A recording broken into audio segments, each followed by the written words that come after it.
Hello, I'm Jeremy. I'm Sean. Today, we are going to talk about creating a pocket survival kit that you'll actually use. What's that?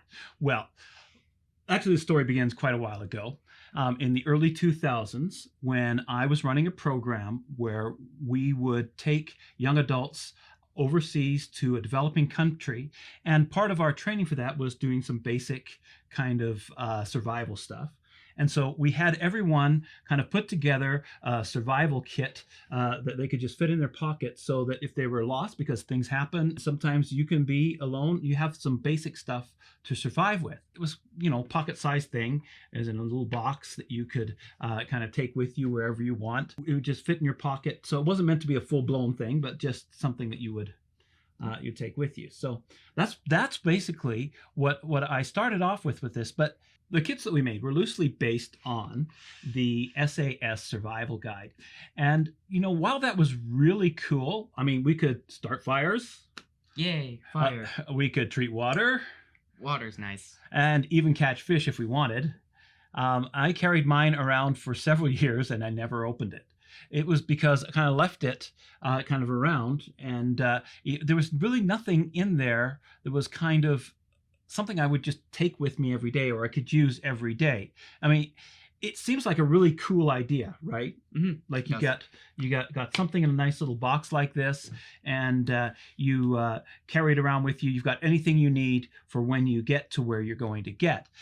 But the problem is I was building it for the wrong environment. Yeah, you gotta be conscious of your environment if you're doing stuff like this. I built it for, being stuck in the wild somewhere, when my main environment is the city.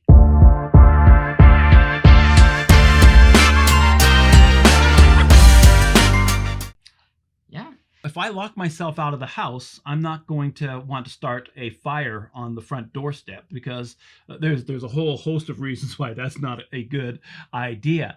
If I am even going out to the mountains, which we do occasionally, and we go for hikes, and when we're hiking, we're usually in a national park along a pretty well-traveled trail. I mean, there's usually not a lot of stuff that we can get into, and that makes a kit like we had totally useless. Yeah, pretty much. So my thought was, what if we produced a kind of everyday carry, small pocket survival kit for the modern urban adventurer? That's a good idea. And that's what we're going to do. So you need a few things, and I'll just go through just on your basic everyday carry. I mean, the first thing you probably want to make sure is you've got your phone. This is amazing that we've got these things. Yeah. I mean, you don't even need a compass. It's got a compass built in. It's got maps, so you don't even have to even worry about that. You can usually geolocate yourself with it. You got a flashlight. You've got all kinds of things that are just built into your phone itself. So a phone is something that's something that you want to make sure is in your pocket. And make sure it's charged too. Don't forget that. That's it. The other thing I think that's really important is having a knife. I mean, everyone I think should have a knife. This is a basic one. I like the Victorinox kind of knives. One of the things that I really like about them is you can get whatever you want on them, but they're really good quality, and they've got some useful features to them. A knife is something that you always need to have, and you should have. Then you come to the box itself.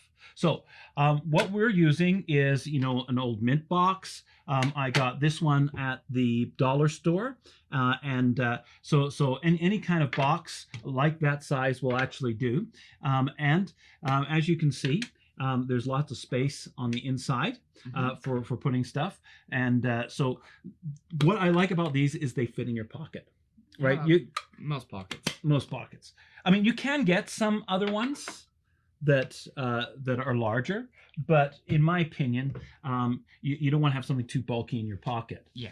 It's just like a lot of the new phones are like huge, and why not carry an iPad? Yeah, so that's what I say. Yeah. So, okay, so what are we going to put in a box like this? Well, that is what we're going to show you right here, right now. So we got several things in here. The first thing that I'm going to take out here would be some paper. Now, sometimes you may need to leave a note somewhere, and so you need a piece of paper. That is really helpful. Another thing that you need to have, if you're going to have the piece of paper, is a pencil. And I just kind of sawed off this guy so that he's a little stubby. Yeah, it's And, kind of useful to have a pencil and paper for Mhm. a bunch of different things. What I meant to say was it's kind of hard to do anything on paper without a pencil. It is. The other thing I have is a little packet of different kinds of pills and medications that you might need. And there's some pretty useful stuff in here. So I've put a couple of aspirin. Aspirin is really good, say, if somebody's having a heart attack. They're starting to show signs of heart attack. You want to give them a couple of those baby aspirin that are in there to chew. I also have some Tylenol, an ibuprofen, and naproxen, so some basic pain relievers. I've got an antacid deal, Yeah, which is really helpful, and an antihistamine, and I got an anti-nausea pill. nice. Another thing that I put in here is a cup of tea. Who doesn't like a cup of tea? And so you always should have a tea bag with you, ready to go and ready to use. And then I've got this here. I wonder what that is. Is it gum? This is a piece of gum, and it has many uses. I mean, how many times have you been out for lunch even and then come back to work and you have a meeting and you've got, you have that great garlic bread? This will be great for keeping your breath clean. But you can also use it for some other things. I've used it before when I had a filling that fell out of one of my teeth, and I chewed it up and I put a little piece up in there until I could get to see a dentist, and it helped kind of just plug the hole. The other thing that you can use it for is plugging other things. So you have a water bucket or something, you just chew a little bit of gum, put that on there, and there's not a hole in your bucket anymore, dear Liza. Then I've got this tin foil. Oh, I thought it was a gum wrapper. No, it's not a gum wrapper. That's what your mom thought when I showed it to her. No, it's a piece of tin foil can be really useful for different things.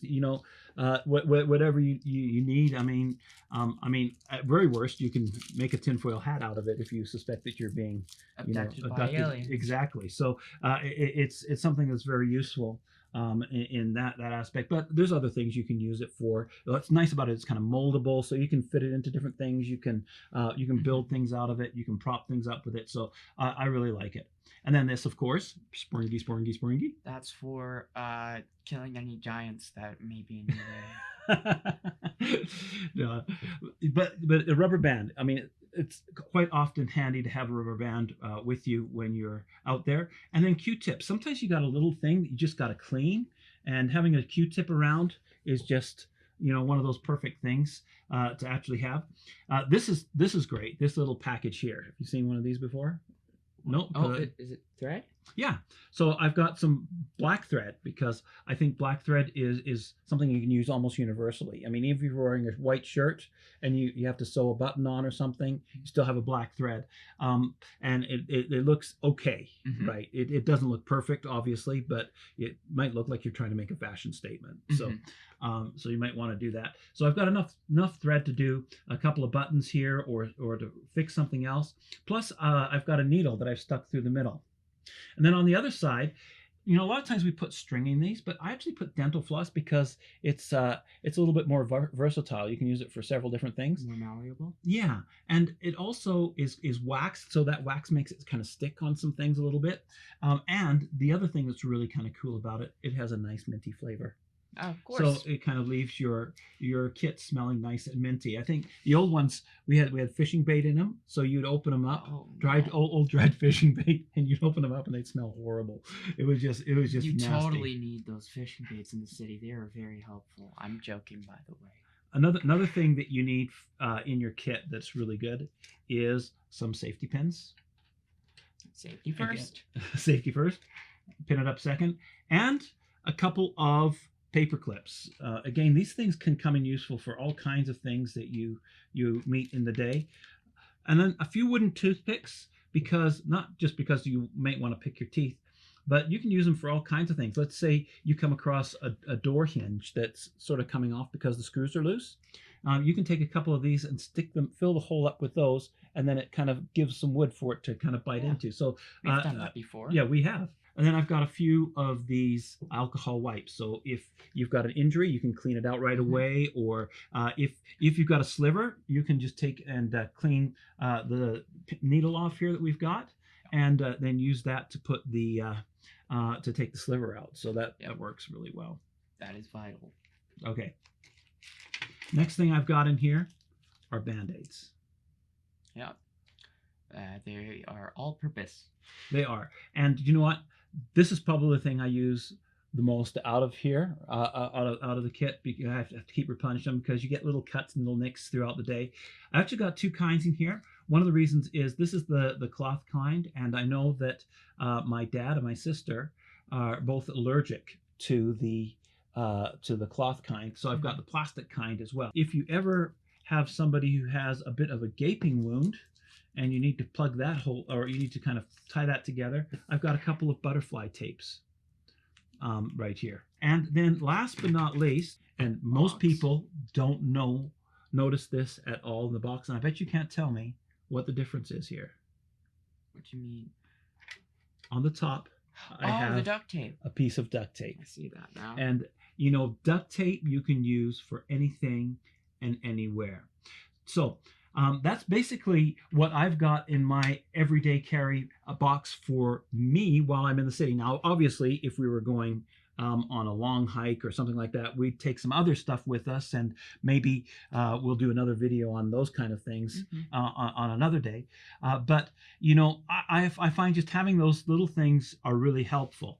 And you know, what'd be also interesting is to find out what other people are kind of carrying with them as well. Yeah, that would be.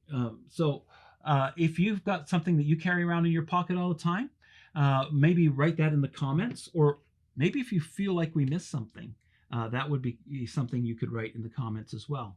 So that's it. That's my everyday carry that is useful for us. A nice little survival box for us urban adventurers.